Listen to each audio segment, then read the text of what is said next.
Татарлар акрын гына монда чыгарып килгәннәр һәм бу каберлек өстенә ташны куйганнар, зур ташны куйганнар. Һәм бу зур таш мәчетнең нигезендә ята дигән риваят бар икән. Скорее всего,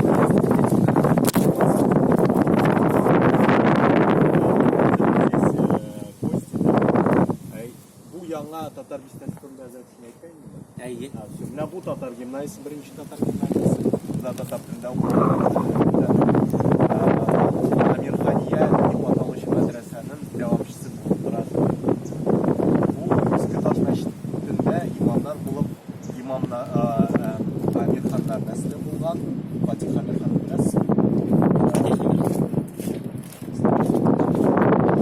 Каянда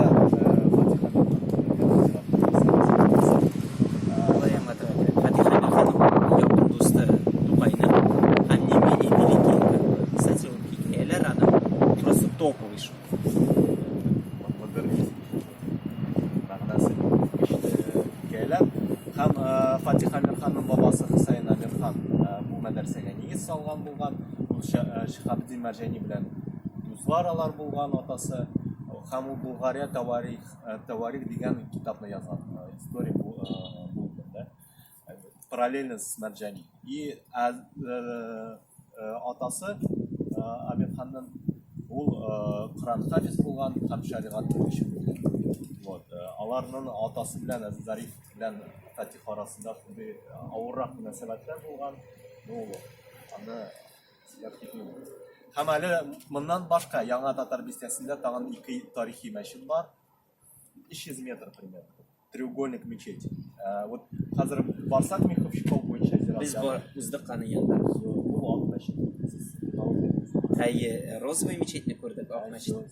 Анда мәдрәсә хәзер татар телендә кешеләрне әзерләүче мәдрәсә.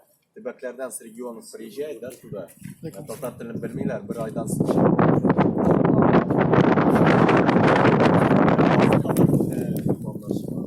Ну, студентлар. 4 елдан соң яхшы имамнар чыган. Да, Ильяс Хазраҗиханшин. Менә Ильяс Хазраҗиханшиннар, алар менә шундый путеводитель әзерләгәннәр, зират буенча ул кыскача путеводитель. Siz карый аласыз, әле тулырак варианты да бар. Кемгә кирәк алыгыз? Ну, бөтенсен өләшмәгез. Айрат әйтеп, мин өстәп торсам ярыймы? Карагыз, Тукай күмелгән зиратны беләсезме? Менә без хәзер шунда барабыз. Һәм анда безнең бик күп күренекле шәхесләр җирләнгән.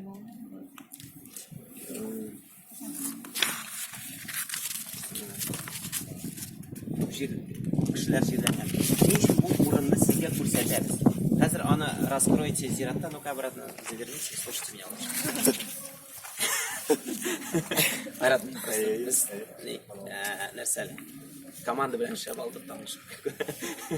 И карагыз, ни өчен без сезгә не парадный Казанны күрсәтәбез?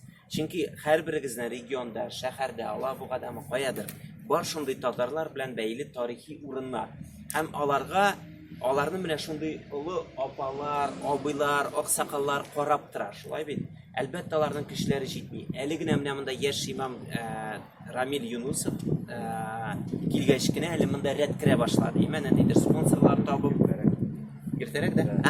Ну да, монда ниндидер попечительский совет булып, ну барбер аларга авыр булды. Менә түбәсен ясатырга, нитергә, менә бу ташны карап торырга, якын тирәне карап торырга. Шулай ук даже зират белән шундый юк хәл.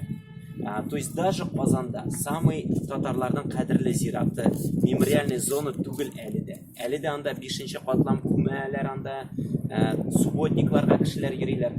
Һәм аларга безнең шундый урыннарга, һәм сезнең регионнардагы, шәһәрләрдәге шундый татар урыннарына безнең игътибар җитми, яшьләрнеке.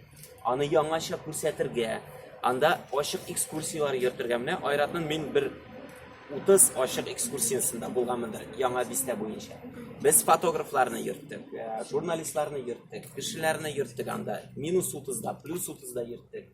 И ул шундый бик яхшы эффект иде. Без һәр вакыт экскурсия вакытында кешеләр чыгып, бинада яшәгән, моны карап торган кешеләр чыгып, үзләре сөйләп, өстәп торалар иде. Һәм бу шундый зур эффект эффекты болды. То есть күп күш киретмей бит инде экскурсияны эшләргә, шушында яшәгән кешеләрне, аның хатирәләре, историков привлечь. Не так много работы нужно. Но это привлекает внимание СМИ. Син анда проблемаларны әйтәсең. Менә бу каралмаган зиратны эшләгез, субботникларга чыгасыз. Менә шундый яшьләр, шундый урыннарга җитми. Чөнки булар безгә ата-бабалар тарафыннан, алар безгә аманат итеп калдырылган, монда мирас итеп калдырылган. Алар бит инде кабердән торып хәзер аны карый алмый, шулай бит. Кем карарга тиеш аны? Ну без әйтәбез, ну да анда бардыр ниндидер бабайлар, безгә прикольныйрак менә яшьләр сабагы оештырган, например, или дискотека. Юк, бу да мәгънәле, бу да дөрес эш. Әгәр дә без шөгыльләнмәсәк, аны ушы беләсез да, андый биналар белән нәрсә килеп чыганда, килер вакыт ачылыр торговый центр, анда тагын нәрсәдер, кайчандыр үз акчасын, көчен, игътибарын түгеп, бу менә халыкка хезмәт итсен дигән кешеләрнең аманаты юкка чыга. Минемчә, бу практически преступление. Мин уйлыйм, безгә теге дөньядан спросит за это, скажет. Карале, син белә торып эшләмәдең. Йөрдең форумнарда, 3 көн ашадың, эчтең, яшәдең, кайттың и зиратка даже субботникка чыкмадың. Шуңа күрә без сезгә тоже күрсәтәсебез килә. Безнең дә эш шундый форумнарда сөйләүләрдән генә тормый, шундый урыннарда игътибар юнәлтүдән дә тора. Һәм сезне дә шушы эшкә кушылырга чакырабыз, яшьләр булар. Бу мәчетне 90-нчы еллар башында шулай заводка карый иде. Тоже устанавливали авыр итеп. Менә яшь ат мәчетне уздыгыз, аны хәзер тыргыза башларлар, ничек тыргыза башларлар, аны тавыш күтәреп, янага тамашалап күтәреп, хәзрәк игътибар бирә башладылар. Абулай ул завод эчендә калган бер ташландыр бина иде. Хәзер алар дисә, шулай матур рәвештә. Монда да парк кичкенә генә була. Үз акча дәүләт акчасына түгел. Монда несмотря на то, что памятник федерального значения, был дәүләт акчасында уникаль манарасы күрә аласыз. Ярый. Вот, рәхмәт, Айрат. Әйдәгез автобуска җыгып. Кичтә җомга намазы бар. Шуңа күрә тормыйбыз кешеләр.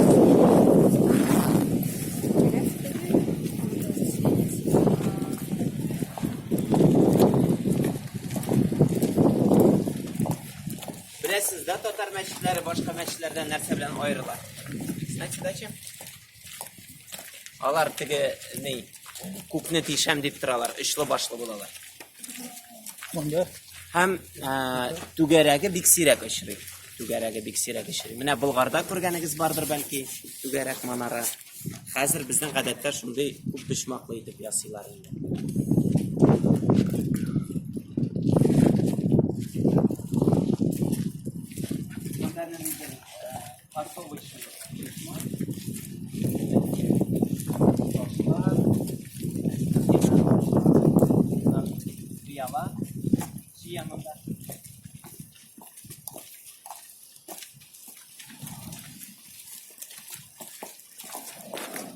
Безнең гомумән бу бистәгә карата шундый проект бар иде, бистә 2.0. Менә кемгә кызык, Айратның лекциясе аерым булачак, ул проектны тәфсилләп сөйләячәк. Шул ук технологияларны кулланып, сез үзегез дә эшли аласыз аны.